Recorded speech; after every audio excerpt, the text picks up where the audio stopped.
गहलोत मंत्रिमंडल में बानसूर विधायक शकुंतला रावत को जगह मिली है। शकुंतला रावत को मंत्री बनाने की घोषणा के बाद से ही कार्यकर्ताओं में उत्साह है। साथ ही रावत के आवास पर जश्न का माहौल है। कार्यकर्ता लगातार रावत को बधाई देने के लिए पहुंच रहे हैं। उधर मंत्रिमंडल में महिलाओं को तवज्जो देने पर कहा है कि कांग्रेस नेतृत्व ने हमेशा से ही महिलाओं को आगे बढ़ाया है।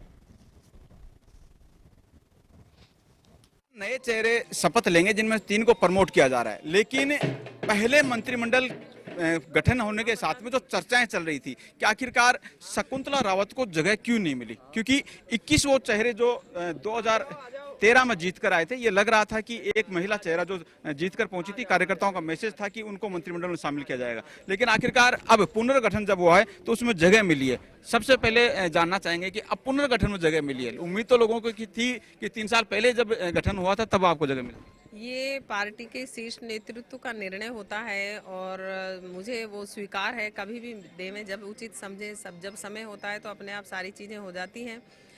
हम तो पार्टी पर विश्वास करते हैं, शीर्ष नेतृत्व पर विश्वास करते हैं। सम्मानीय मुख्यमंत्री राजस्थान के अशोक गहलोत जी ने और सोनिया जी, राहुल जी और प्रियंका जी जो मुझे जिम्मेदारी दी है उसको मैं बखूबी निभाने का प्रयास करूँगी। शकुंतला जी 3 चेहरे हो गए हैं मंत्रिमंडल में, महिला प्रतिनिधित्व। प्रियंका जी का ये सोच है, क्योंकि यूपी में भी हम देख रहे हैं 40% टिकट महिलाओं को दी जा रही है, तो ऐसे में लगता है कि आप यहाँ पर महिलाओं की आवाज़ भी बुलंद होगी।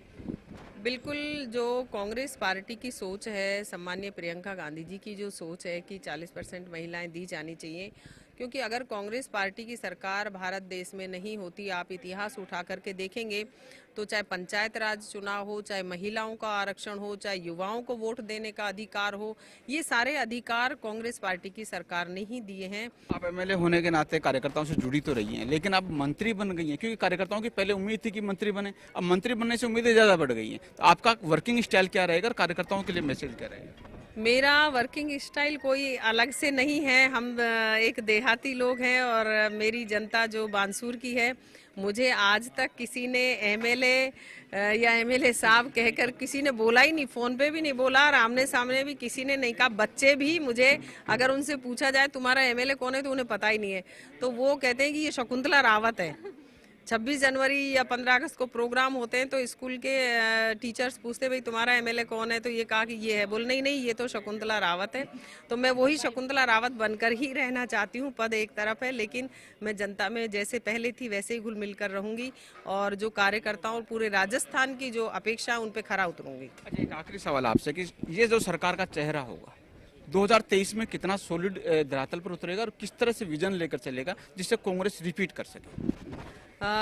जो विजन है कांग्रेस पार्टी का वो आपने अभी देखा होगा कि जो उपचुनाव थे उसमें भी रिजल्ट आया कि बीजेपी कौन से स्थान पे रही है। सबसे बड़ा है कि राजस्थान सरकार की, राजस्थान के मुख्यमंत्री सम्मानीय अशोक गहलोत जी की जो योजनाएं रही हैं, जो हर योजना ऐसी योजनाएं, एक योजना जो कि गांव, ढाणी, झोंपड़ी तक हर व्यक्ति को टच करने वाली है।